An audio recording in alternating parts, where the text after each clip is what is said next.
नमस्कार। आज हम हिंदी व्याकरण के अंतर्गत वर्ण विचार विषय का अध्ययन करेंगे। सबसे पहले हम देखते हैं वर्ण किसे कहते हैं। ध्वनि के बिना भाषा की कल्पना ही नहीं की जा सकती। हम जो कुछ भी बोलते हैं अथवा उच्चारण करते हैं वह ध्वनि है।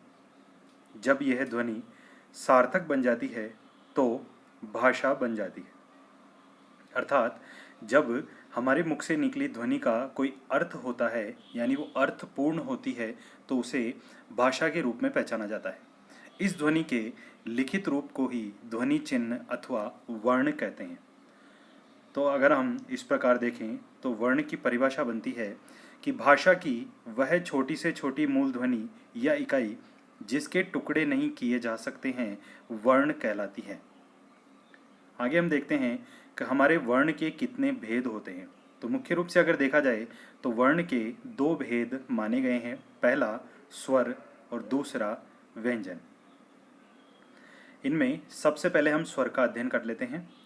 स्वर की परिभाषा है कि वे वर्ण जो स्वतंत्र रूप से बोले जाते हैं या जो वर्ण बिना किसी अन्य वर्ण या स्वर की सहायता के बोले जा सकते हैं वे स्वर कहलाते हैं। अर्थात वे वर्ण जिसे उच्चारित करने के लिए बोलने के लिए किसी अन्य स्वर की या वर्ण की आवश्यकता नहीं होती है वे स्वर कहलाते हैं।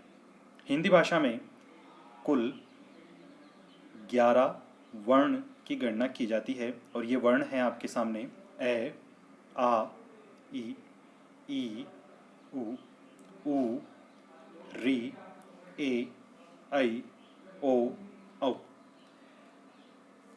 इन सभी 11 वर्णों की अगर हम बात करें तो इन्हें भी दो उप विभागों में या दो उप प्रकारों में बांटा जाता है, जिनमें पहला है ह्रस्व स्वर। वे स्वर जिनके उच्चारण करने में अपेक्षाकृत कम समय लगता है उन्हें ह्रस्व स्वर कहते हैं। कहने का तात्पर्य ये है कि जिन्हें बोलने में 1 सेकंड से भी कुछ कम समय का हम प्रयोग करते हैं वे ह्रस्व स्वर कहलाते हैं। या हम ये भी कह सकते हैं कि जिन्हें दीर्घ स्वरों की तुलना में बोलने में या उच्चारित करने में कम समय लगता है वे ह्रस्व स्वर होते हैं और ये होते हैं ए, ई, उ, री। दूसरा इसका भाग आता है दीर्घ स्वर। वे स्वर जिनके उच्चारण करने में ह्रस्व स्वरों से दुगना समय लगता है, यानी जितना समय ह्रस्व स्वरों का लगता है उससे ठीक 2 गुना समय जिन्हें लगता है वो कहलाते हैं दीर्घ स्वर। और ये हैं आ, ई, उ, ए, ऐ, ओ, औ। तो इस प्रकार से ये स्वरों का विभाजन किया गया है। तो वर्णों का दूसरा विभाजन आता है व्यंजन। इसकी परिभाषा देख लेते हैं। वे वर्ण जो स्वरों की सहायता से बोले जाते हैं वे व्यंजन कहलाते हैं।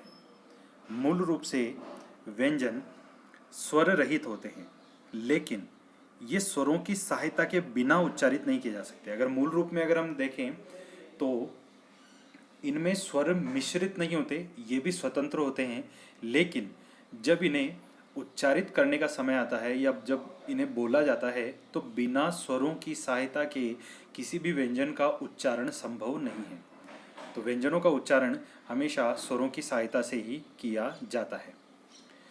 आगे आता है कि हिंदी भाषा में जो व्यंजनों की कुल संख्या है वो 33 बताई गई है, जिनमें क वर्ग, च वर्ग, ट वर्ग, त वर्ग और प वर्ग, इन सभी वर्गों के सभी पंचम वर्ण, इसके अलावा य, र, ल, व, श, श, स और ह वर्णों को शामिल किया जाता है। व्यंजनों का भी वर्गीकरण किया जाता है, यानी व्यंजनों के भी कुछ भेद बताए गए हैं और इस प्रकार से हम देखते हैं। इसका पहला भेद है स्पर्श व्यंजन। वे व्यंजन जिनका उच्चारण करते समय जीभ कंठ, तालु, मूर्धा आदि का पूरा स्पर्श करती है उन्हें स्पर्श व्यंजन करते हैं। साधारण भाषा में हम कह सकते हैं कि जिन व्यंजनों का उच्चारण करते समय जीभ मुख के किसी न किसी भाग का स्पर्श करती है और पूर्ण रूप से स्पर्श करती है वो कहलाते हैं स्पर्श व्यंजन। और इनमें जो आते हैं वो है क वर्ग, च वर्ग, ट वर्ग, त वर्ग और प वर्ग। इन सभी वर्णों के सभी पांचों वर्ण यानी कुल 25 वर्ण इसमें शामिल किए जाते हैं। दूसरा प्रकार आता है अंतस्थ व्यंजन।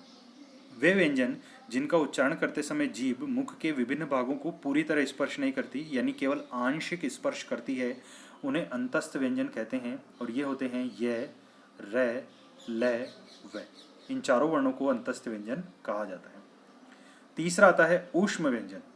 वे व्यंजन जिनका उच्चारण करते समय मुख से अधिक श्वास निकलती है, उन्हें ऊष्म व्यंजन कहते हैं। और यहाँ जो इनका नामकरण हुआ है, क्योंकि मुख से गर्म श्वास बाहर निकलती है, इसलिए इनका नाम ऊष्म व्यंजन रखा गया है। और यदि हम इन्हें उच्चारित करके भी देखें तो हम पाएंगे कि उच्चारण करते समय इनसे मुख से अधिक मात्रा में श्वास प्रवाहित होती है। और ये हैं श, श, स और है।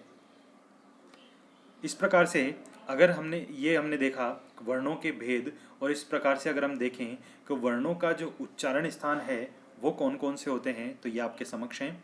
सबसे पहले उच्चारण स्थान आता है कंठ, जिसके अंतर्गत ए, आ, क, ख, ग, घ, ग, है और विसर्ग वर्णों को शामिल किया जाता है और इन्हें कहा जाता है कंठ्य वर्ण। दूसरा उच्चारण स्थान है तालु, जिसमें ई, च, छ, ज, झ, य, श वर्ण आते हैं और इन्हें कहा जाता है तालव्य वर्ण। तीसरा उच्चारण स्थान आता है मूर्धा, जिसके अंतर्गत री, ट, ठ, ड, ढ, ण, र, श वर्ण आते हैं और इन्हें मूर्धन्य वर्ण कहा जाता है। चौथा स्थान है दंत्य। दंत के अंतर्गत त, थ, द, ध, न, ल, स वर्ण आते हैं और इन्हें दंत्य वर्ण कहा जाता है। पांचों उच्चारण स्थान आता है ओष्ठ। इसके अंतर्गत उ, प, फ, ब, भ, म वर्ण आते हैं और इन्हें ओष्ठ्य वर्ण कहा जाता है। छठा स्थान आता है नासिका का। इसके अंतर्गत जितने भी हम वर्ग देखते हैं, क वर्ग, च वर्ग, ट वर्ग, त वर्ग और प वर्ग, इनका पंचम वर्ण आता है, जिसके अंतर्गत ग, य, ण, न, म।